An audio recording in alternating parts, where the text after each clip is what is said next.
Hello सिमरन। Hello. तो आप ये बताइए, आप इस इंडस्ट्री में कब से हैं, मेकअप इंडस्ट्री में, और आपका अभी तक का एक्सपीरियंस कैसा रहा? मेकअप इंडस्ट्री में मैं हूँ 2015 से। एंड मेरा एक्सपीरियंस बहुत ही अच्छा रहा।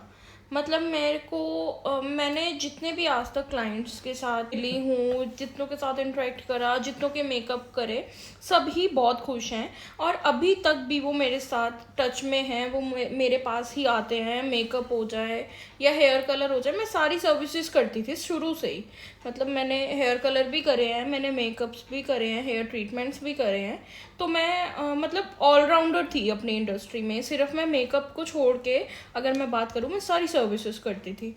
तो अभी तक ना मेरे क्लाइंट्स मेरे साथ ही हैं, वो मेरे पास ही आते हैं। एंड मेरा एक्सपीरियंस बहुत ही अच्छा रहा। तो अब हम ये जान सकते हैं कि आपका सलून कहाँ पे है? मेरा सलून अब जनकपुरी में है। जनकपुरी B5 BB ब्लॉक, सिमरन चड्डा मेकओवर के नेम से मेरा सलून है। एंड उसमें अब हम सारी सर्विसेज करते हैं। अच्छा, आपके सलून्स में कौन कौन से मेकअप्स होते हैं और कौन कौन सी सर्विसेज होती हैं मेकअप्स के अलावा? मेकअप्स हमारे सलून में party makeup, HD makeup, bridal makeup, engagement makeup, सगन, मेहंदी, ऑल ओवर मेकअप्स हमारे सलून में होते हैं। और जो प्राइजेस हमारे मेकअप के स्टार्ट होते हैं वो होते हैं 2000 से, जिसमें हमारा hair style, eye lashes included होती हैं। एंड मेकअप के बाद हमारे सलून में सारी सर्विसेज होती हैं। Hair colour, hair treatment, beauty services, permanent hair extensions and hair spa, root touch up, everything हमारे सलून में सारी प्रोफेशनल सर्विसेज होती हैं। और सारे कस्टमर, सारे क्लाइंट्स बहुत ही इंजॉय करते हैं हमारी सर्विसेज को। अब आप ये बताइए, आप जो मेकअप्स करते हैं आप सलून में ही करते हैं कि आप वेन्यू में भी जाते हैं बाहर? वेन्यू पे भी हम विजिट करते हैं एंड अपने स्टूडियो पे मेकअप्स भी करते हैं। वेन्यू मेकअप पे हमारा ये एक रूल रहता है कि मिनिमम जो है वो 5 to 6 मेकअप्स होने चाहिए।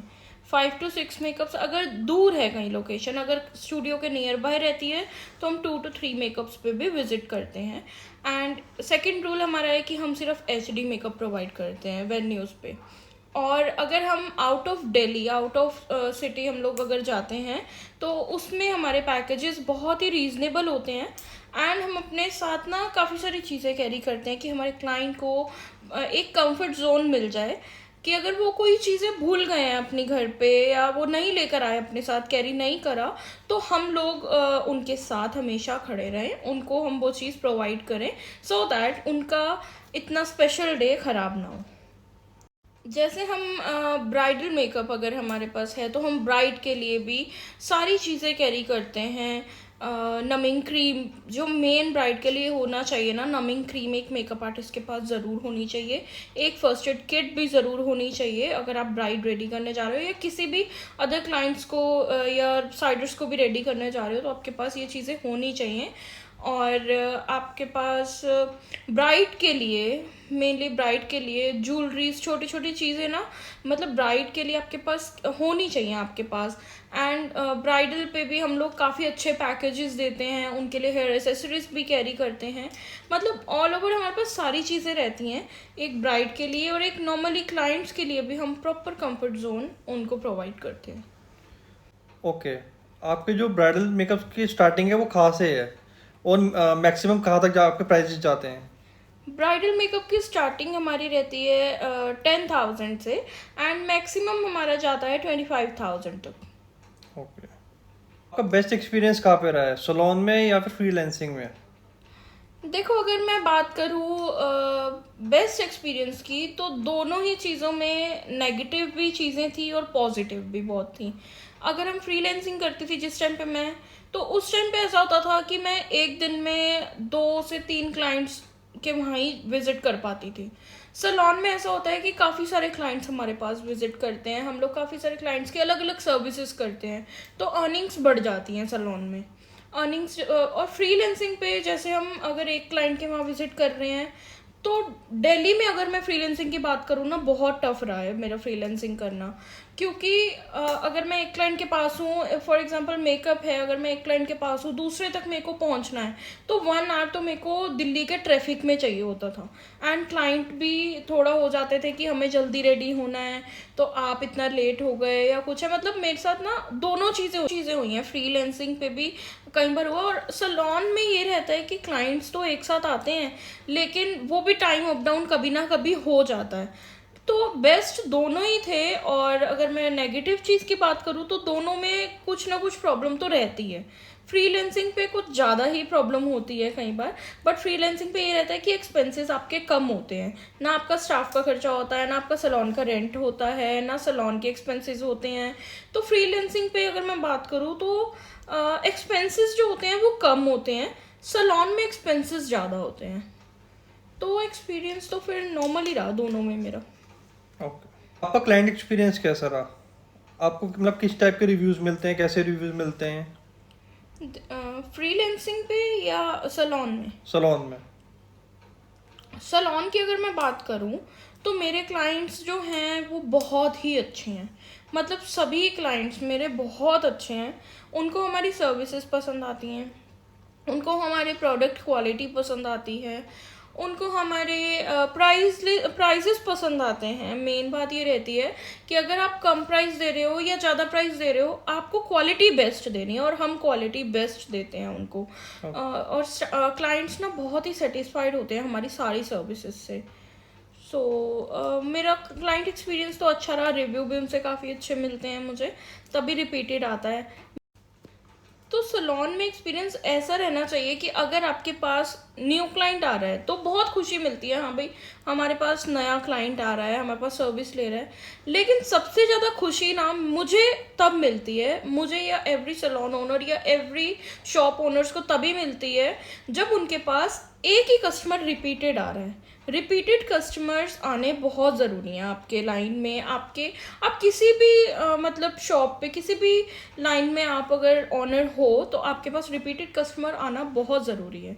सबसे बेस्ट थिंग यही रहती है कि मेरे पास सब रिपीटेड कस्टमर्स हैं, न्यू कस्टमर्स भी आते हैं, वो भी रिपीटेड आते हैं। सो मैं बहुत थैंकफुल हूँ गॉड को कि आपने मुझे इस लायक बनाया कि मैं रिपीटेड कस्टमर भी बुला रही हूँ, एंड अच्छी सर्विसेज हम लोग प्रोवाइड कर रहे हैं। क्या आपको नेगेटिव रिव्यूज़ भी मिले हैं कभी? यस, नेगेटिव रिव्यूज़ हम ऐसे तो नहीं कह सकते कि हम लोगों ने सर्विस गलत दी है, बट हाँ मेरे साथ जो एक्सपीरियंस अभी तक सलोन में हुआ ना, वो कुछ ऐसा हुआ कि मेरे पास एक क्लाइंट आई, उनका पैकेज था। तो उस टाइम पे ना मतलब मेरे पास ऑलरेडी, अब हमारे सलोन में जैसे ब्यूटी रूम है, अगर वो ऑलरेडी ऑक्यूपाइड है तो मैं उस टाइम पे उस क्लाइंट को, दूसरे कमिंग क्लाइंट को मैं सर्विस नहीं दे पा रही थी। तो मैंने उनको थोड़ा सा वेट कराया, और उन्होंने पहले तो वो सारी सब उन्होंने मेरे से मेकअप भी पहले कराया, एंड उन्होंने बहुत अच्छे रिव्यूज़ मुझसे शेयर करे थे कि सिमरन आपका मेकअप मैंने फर्स्ट टाइम करवाया तो बहुत अच्छा रहा, बहुत अच्छे रिव्यूज़ शेयर करे। बट ब्यूटी पैकेज के टाइम पे उनको पता नहीं मुझे कि क्या प्रॉब्लम हुआ। उन्होंने मेरे को बोला कि थोड़ी देर बाद ना, मतलब वो मेरे से ना कॉल पे बहुत रूडली बिहेव करने लग गए, एंड मुझे बोलने लगे कि मेरा बेबी छोटा है तो आप मेरे को टाइम नहीं दे सकते, ये वो। मतलब उन्होंने ना काफ़ी कुछ मुझे उल्टा भी बोला। मैंने उनको फिर भी समझाया, मैंने कहा मैम जो चीज़ है कि हम आपके लिए सर्विस प्रोवाइड करते हैं, लेकिन हम अगर हमारा ब्यूटी रूम ऑक्यूपाइड है तो हम आपको कैसे उस रूम में भेज सकते हैं। मैंने आपको टाइम दिया, आपने मेरे को ये बोला कि मेरा बेबी सो रहा है, मैं उसी टाइम पे आ सकती हूँ। मैंने आपको बुलाया, अगर उस टाइम पे कोई क्लाइंट मेरे पास रैंडम भी अगर आया है तो मैं उनका काम तो कंप्लीट करवाऊंगी, 15-20 मिनट्स आपको वेट करना पड़ेगा। उन्होंने वेट करा, सर्विस करवा के गए। आई डोंट नो उनको क्या हुआ, बाद में उन्होंने मेरे को मैसेजेस करने लग गए, एंड शी वॉज लाइक कि मेरा बेबी छोटा है, आपने इस चीज़ को नहीं समझा। तो मैंने जस्ट एक नॉर्मल वर्ड उनको ज़रूर बोला कि अगर वो बार बार मुझे बोल रहे हैं मेरा बेबी, अब वो बार बार बोले कि मेरा बेबी छोटा है, तो मैंने जब उन्होंने बार बार ये चीज़ मेरे से बोली तो मैंने उनको बोला कि मैम हम आपके बेबी के अकॉर्डिंग स्लॉट्स नहीं बुक कर सकते, एंड दैट्स नॉर्मल कि हम लोग किसी के बेबी के मतलब अकॉर्डिंग हम अपने स्लॉट्स नहीं बुक कर सकते। और भी क्लाइंट्स हमारे पास आते हैं, हमें उनके स्लॉट्स भी बुक करने होते हैं, इसमें कोई बुरा मानने वाली बात नहीं है।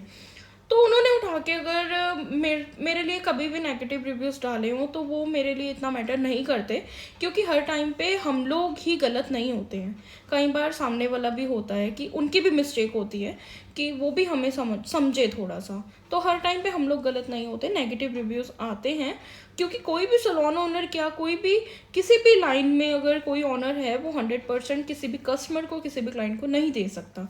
वो जितना मर्जी अपने तरफ से बेस्ट देना चाहे वो नहीं दे सकता। और कोई एक्सपीरियंस शेयर करना चाहेंगे आप हमारे साथ? एक एक्सपीरियंस मैं और आपको अगर बताऊं, नेगेटिव एक्सपीरियंस ही मैं अभी शेयर कर रही हूँ आपको, तो मैं ये भी शेयर करूँगी। एक मेरे क्लाइंट थे हेयर बोटॉक्स के। हेयर बोटॉक्स उन्होंने मुझे बोला कि मुझे आपसे ना बोटॉक्स करवाना है। तो मैंने उनको सजेस्ट करा, मैंने कहा मैम हमारे पास ना एक बेसिक रेंज है, एक एडवांस रेंज है। तो हर सैलून वाले बेसिक और एडवांस रेंज रखते हैं। तो हम लोग क्लाइंट को समझा सकते हैं कि आपके हेयर में ना ये चीज़ जाएगी।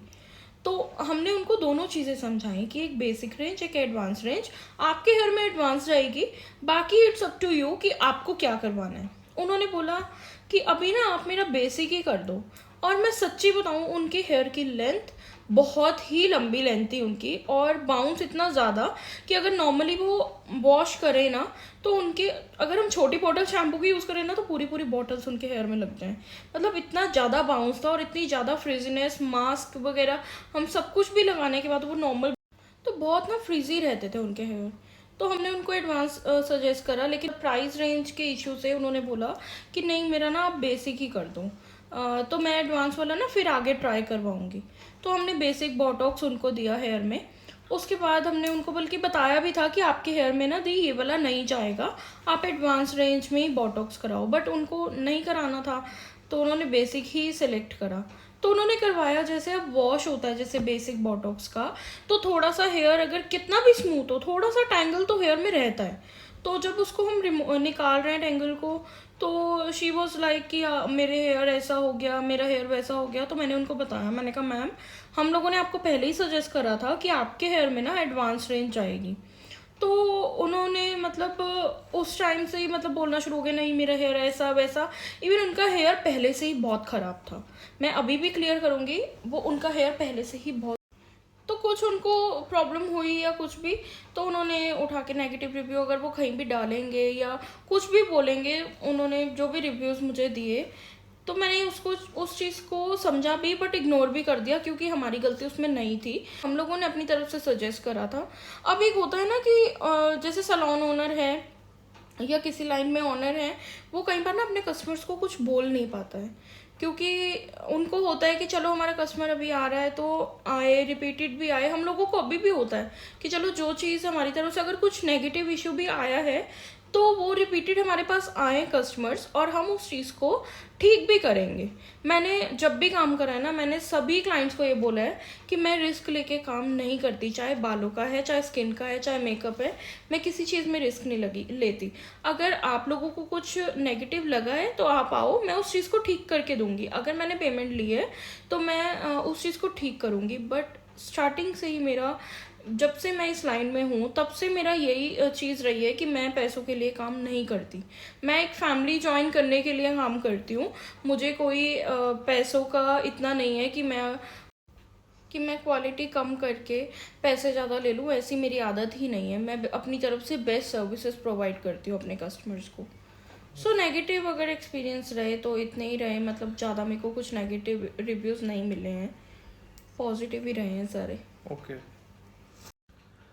तो आपको इस लाइन में, इस इंडस्ट्री में कौन कौन सी डिफ़िकल्टीज आती हैं? जैसे आप सलून ओन करते हो, आपको ये रन करने में कौन कौन सी डिफ़िकल्टीज आती है? जैसे स्टाफ है और बहुत सारी चीज़ें हैं, क्लाइंट्स हैं, मतलब क्या क्या आपको डिफ़िकल्टीज फेस करनी पड़ती हैं? डिफ़िकल्टीज तो मुझे फेस करनी पड़ती हैं। सबसे बड़ी चीज़ ना स्टाफ का इशू बहुत रहता है। स्टाफ मतलब सेट, जितना मर्जी आप लोग स्टाफ सेट कर लो, लेकिन कहीं ना दिक्कत करता है। मतलब मेरे साथ ऐसा हुआ है कि हम लोगों का ना, अच्छा मेरा और मेरे हस्बैंड, हम दोनों का नेचर ना बहुत फ्रैंक है, मतलब हम लोग दोनों ही बहुत फ्रैंक हैं। हम अपने स्टाफ को ना एज अ फैमिली मेम्बर रखते हैं। हम लोगों ने कभी रोक टोक नहीं लगाई, कुछ नहीं करा, हम लोग हर चीज़ में इंजॉय करवाते हैं। मतलब स्टाफ एक्सपीरियंस में ना उनके मेन जो दिक्कत रहती है ना छुट्टी की रहती है, छुट्टी बहुत लेते हैं। तो मेनली यही मेरे को डिफ़िकल्टीज लगी हैं स्टाफ को लेके, बाकी मेरे को और कोई डिफ़िकल्टीज नहीं लगती। बाकी हमारा स्टाफ बहुत अच्छा है। हमारा स्टाफ काम बहुत अच्छा करता है, नो डाउट। आप अगर आप न्यू हो ना, आप एक बार मेरे कहने पे ट्राई करके देख लो, मेरा स्टाफ काम बहुत ही और अच्छा बहुत ही करता फ्रेंडली स्टाफ है हमारा। है। यस। अब आप ये बताइए, मेकअप आर्टिस्ट का सबसे बड़ा चैलेंज कौन सा होता है, सबसे मतलब टफ चैलेंज कौन सा है? सबसे टफ चैलेंज की अगर मैं बात करूँ तो सबसे टफ चैलेंज ना एक मेकअप आर्टिस्ट के लिए रहता है प्रॉब्लमेटिक स्किन पे काम करना। प्रॉब्लमेटिक क्योंकि अच्छी स्किन पे, फेयर स्किन पे तो हर बंदा काम कर लेता है, क्योंकि फेयर स्किन पे क्या ही लगता है, और किसी स्किन पे प्रॉब्लम नहीं होगी तो क्या ही लगेगा, हल्का सा फाउंडेशन लगा कर भी काम हो जाता है। लेकिन सबसे बड़ा चैलेंज यही रहता है कि आप प्रॉब्लमेटिक स्किन पे कैसे वर्क कर रहे हो, उनकी अगर कोई स्किन प्रॉब्लम है उस चीज़ को कैसे छुपा रहे हो, और डस्की स्किन पे, क्योंकि आजकल के टाइम पे ना डस्की स्किन पे लोग ना बहुत वाइट करने की कोशिश करते हैं कि उनके हैंड्स एंड फीट सब थोड़े से डस्की में है एंड फेस बिल्कुल वाइट कर देते हैं। तो डस्की स्किन वाला जो एक चैलेंज रहता है ना मेकअप आर्टिस्ट के लिए, सबसे टफेस्ट चैलेंज रहता है कि आप उनको अगर बेस्ट दे सकते हो ना, तो आप दुनिया में किसी भी क्लाइंट को बेस्ट टू बेस्ट मेकअप दे सकते हो। तो ये भी डिपेंड करता है कि आप कितनी लेयर्स में उनको बेस्ट सर्विस दे रहे हो, क्योंकि हमारा जो चैलेंज रहता है ना वो ये नहीं रहता कि ऑन कैमरा हम लोग अच्छा मेकअप दें, बट हमारा ये रहता है कि कैमरे पे अगर अच्छा दिख रहा है नहीं दिख रहा वो अलग बात है, रियल में अच्छा दिखना चाहिए। एक रियल मेकअप आर्टिस्ट यही चीज़ देखेगा कि आप कैमरे पे अच्छा दिखो या ना दिखो, लेकिन आपको रियल में बहुत अच्छा दिखना है। तो आप जो मेकअप्स करते हैं उसमें कौन कौन से प्रोडक्ट्स यूज़ करते हैं, कौन कौन सी कंपनी के यूज़ करते हैं? प्रोडक्ट्स हमारे पास सब रहते हैं। देखो, सबसे पहला जो ब्रांड रहता है ना एक मेकअप आर्टिस्ट के लिए, स्टार्टिंग ब्रांड जो रहता है वो क्रायोलॉन रहता है, क्योंकि आज के टाइम पे भी जो इंडस्ट्री है, बॉलीवुड इंडस्ट्रीज, उसमें आज के टाइम पे भी सिर्फ और सिर्फ क्रायोलॉन ही यूज़ होता है। बाकी हम लोग क्रायोलॉन से लेके Nars, Huda Beauty, Estee Lauder, Dior और मेकअप फॉरएवर, फॉरएवर 52, बहुत सारे ऐसे ब्रांड्स हैं जो हम लोग यूज़ करते हैं।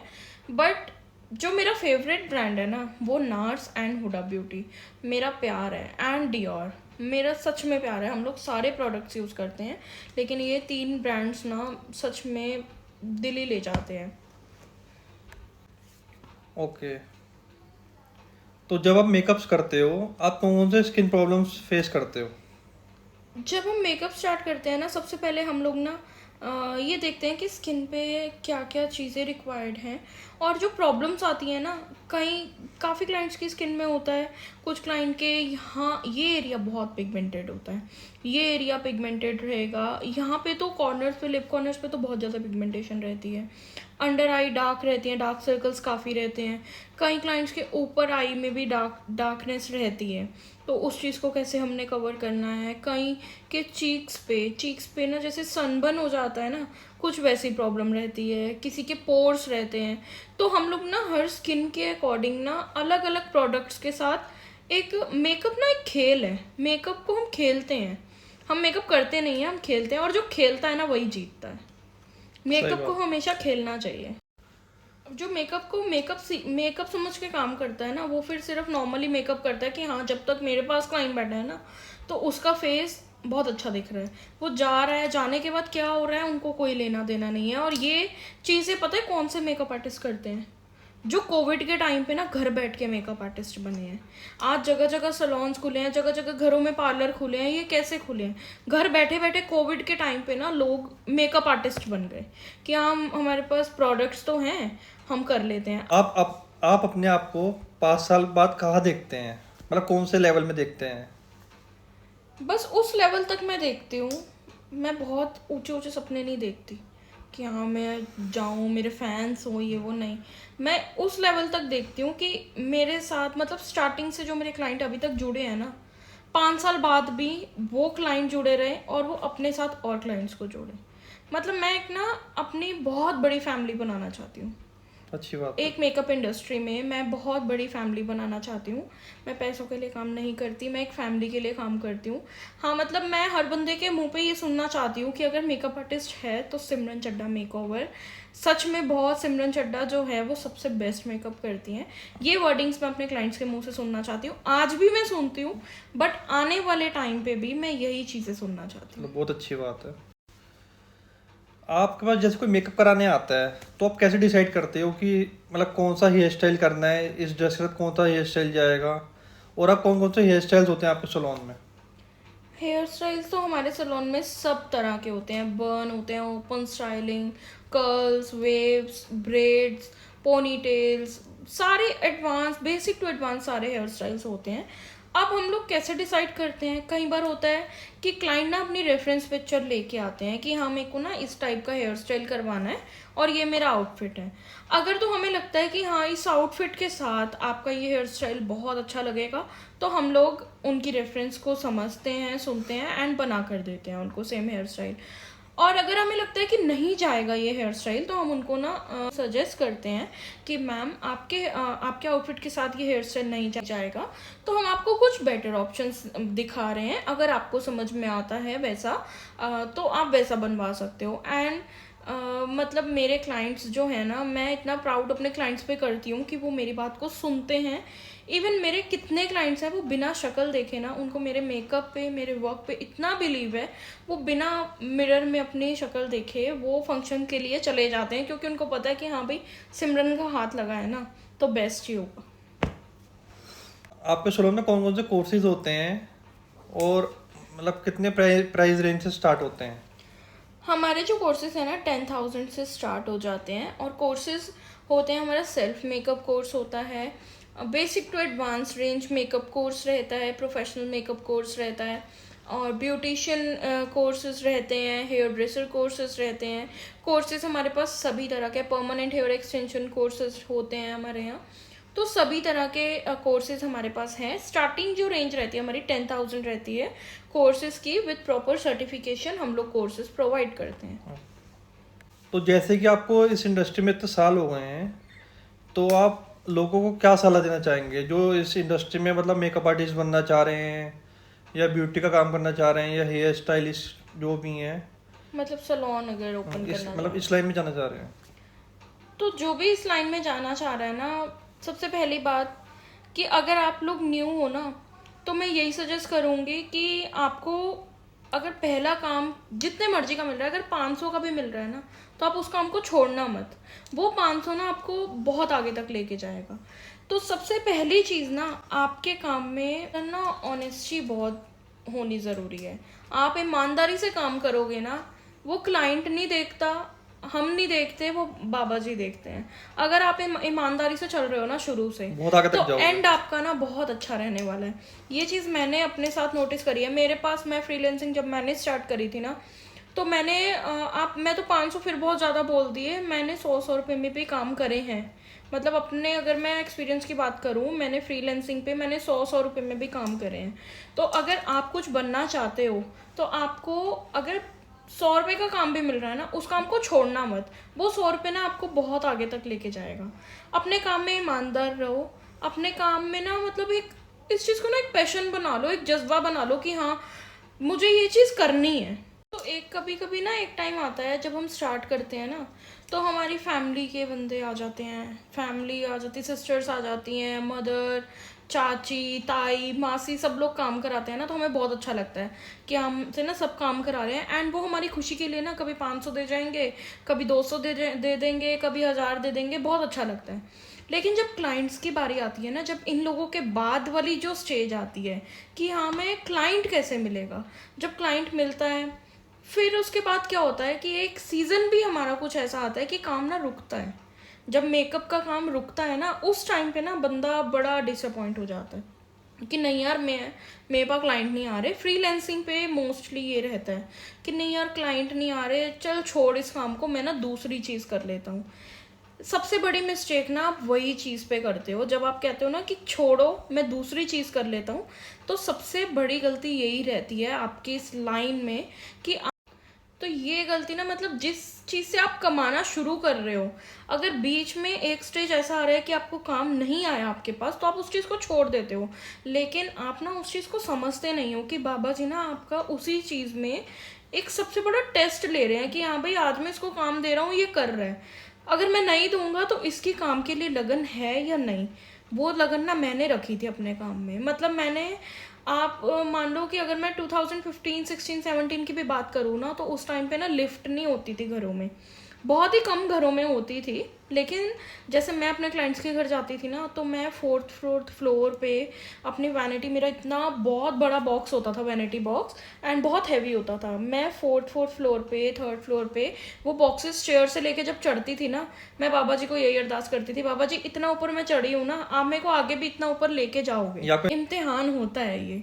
तो बाबा जी आप मेरे को इतना ऊपर आगे भी लेके, तो उतना ऊपर बाबा जी आप मेरे को लेके जाओगे। और सच में मेरे को बाबा जी लेके गए हैं। अगर मैंने एक ईमानदारी से, ऑनेस्टली मैंने काम करा है और मैंने अपना पैशन रखा, मेरे को जज्बा था कि मैंने कुछ बनना है, तो बाबा जी ने मेरी वो सुनी भी है। और जिस जिस क्लाइंट के घर मैं पहली बार गई थी ना, वो आज भी मेरे पास आती हैं कि सिमरन तेरे जैसा मेकअप ना नहीं आके, मतलब हो सकता है या हुआ भी है ऐसा कि उस टाइम पे और आज के टाइम पे मेरे मेकअप में ना बहुत ज़मीन आसमान का फ़र्क है। उस टाइम मैं फ्रेशर थी, आज मैं प्रोफेशनल हूँ। तो प्रोफेशनल बनने के लिए ना आपको मेहनत करनी पड़ती है, आपको एक फायर रखनी पड़ती है अपने अंदर कि हाँ मेरे को ना मतलब है कि मैं कुछ करूँगी। मेरे को कई बार होता था कि मैं बड़ी डिसअपॉइंट होती थी, नहीं यार, एक टाइम ऐसा आया था 3 महीने मैं घर बैठ के रोई थी और मैंने किसी भी पार्लर की, किसी भी सलोन्स की शक्ल नहीं देखी थी। मेरे साथ कुछ ऐसा हुआ था सलोन लाइन में ही कि मैं किसी सलोन में, मेरी आईब्रोज तक आई होती थी ना, मैं थ्रेडिंग कराने भी नहीं जाती थी। मेरे साथ मतलब सलोन लाइन में ही कुछ सलोन के स्टाफ ने ऐसी बात बोली थी, तो मैं नहीं जाती थी। लेकिन फिर मुझे हुआ एक दिन कि बाबा जी जैसे पुश करते हैं ना कि नहीं बेटा तूने ये चीज़ करनी है, तो मैं उठ गई। मैंने कहा नहीं अब मैं करूँगी। तो मैंने धीरे धीरे अपना स्टेप बाय स्टेप मैंने बढ़ाना शुरू करा। आज बाबा जी की कृपा से हमारा सलोन भी बहुत अच्छा है, हमारे पास क्लाइंटेज भी बहुत अच्छी है, हमारा स्टाफ भी बहुत अच्छा है। देखो छोटी मोटी चीज़ें ना हर जगह होती रहती हैं। अगर कुछ अच्छे एक्सपीरियंस मिल रहे हैं तो बैड एक्सपीरियंस भी आते हैं, लेकिन ये चीज़ें ना हर जगह होती हैं, हर काम में होती हैं, इसलिए मैं इतनी टेंशन नहीं लेती। हाँ, जिनको हमारी तरफ से अगर कुछ भी प्रॉब्लम हुई है, अगर आप लोग मेरी वीडियो देख रहे हो, आप मेरे पास आओ, हम उस चीज़ को सॉल्व करके एक अगेन न्यू चैप्टर हम आप लोगों के साथ स्टार्ट कर सकते हैं। और डेफिनेटली मैं करूँगी, मैं ओल्ड चैप्टर्स को क्लोज करके डेफिनेटली हम लोग उस न्यू चैप्टर अपना ओपन करेंगे एंड अपनी तरफ से हम लोग best service with best deal आप लोगों को प्रोवाइड करेंगे और सारी बातें भूल जाएंगे। So thank you everyone. जिन जिन ने मुझे यहाँ पे बहुत सपोर्ट करा उनका भी थैंक्स दिल से। और सबसे बड़ा सपोर्ट अगर मैं आप लोगों को बताऊँ ना, फ्रीलांसिंग के टाइम पे मेरी फैमिली, मेरे पेरेंट्स मेरा बहुत बड़ा सपोर्ट थे। लेकिन आफ्टर मैरिज अगर मैं बताऊँ ना, मेरे हस्बैंड मेरा बहुत बड़ा सपोर्ट है। मतलब इनको देख के ना मैं अपना सारा काम करती हूँ। ये मेरे सामने होते हैं, मैं मेकअप कर रही होती हूँ ना, मैं इनको देखती हूँ ना, मेरे को और पुश मिलता है कि नहीं सिमरन तू कर। कई बार मैं थक जाती हूँ बट मेरे हस्बैंड मुझे पुश करते हैं, नहीं सिमरन तू कर सकती है, ये नहीं पैसों के लिए नहीं, किसी चीज़ के लिए नहीं। ये कहते हैं सिमरन तू अपना नाम शुरू से बनाती आ रही है ना, शुरू से तू मेहनत कर रही है, तू अपना नाम इतना बड़ा बना कि हाँ तेरा सपना पूरा होना चाहिए। तो मेरे स्ट्रेंथ इस टाइम मेरे हस्बैंड है बस। और मेरे पेरेंट्स ने भी मेरा बहुत साथ दिया है, बहुत सपोर्ट करा है। मेरे ब्रदर ने मेरे हर टाइम पे वो हमारे साथ खड़े हुए हैं। सलोन में कुछ काम है तब वो मेरे साथ हैं, कोई चीज़ हमें चाहिए तब मेरे ब्रदर, मेरे फादर, मेरी मदर हर टाइम पे साथ हैं। एंड सबसे बड़ा सपोर्ट अगर मैं बोलूँ, मेरे इन लॉज का भी बहुत रहा है कि उन्होंने लोग कहते हैं ना कि एक धी अपना घर की में छड़ के आएगी, उन्होंने अपना बेटा मेरे लिए दे दिया। मतलब उन्होंने अपने बेटे को करा कि नहीं तू कुड़ी दा सपना पूरा कर, असी खड़े हैं पिछे। तो उन्होंने भी मेरा बहुत सपोर्ट किया। मैं थैंकफुल हूँ सबको, अपनी फैमिली को, अपने मतलब मेरे इन लॉज भी मेरी फैमिली हैं, तो मैं सबको बहुत थैंकफुल हूँ कि आप लोगों ने मुझे सपोर्ट करा एंड मेरे बिजनेस को भी इतना बढ़ाया। और आप लोगों की ब्लेसिंग से ना हम लोग बहुत अच्छे से चल रहे हैं। थैंक्स टू यू ऑल्सो कि आपने मेरे को इतना सपोर्ट करा every time. Thank you. Thank you. So thank you everyone. आप लोगों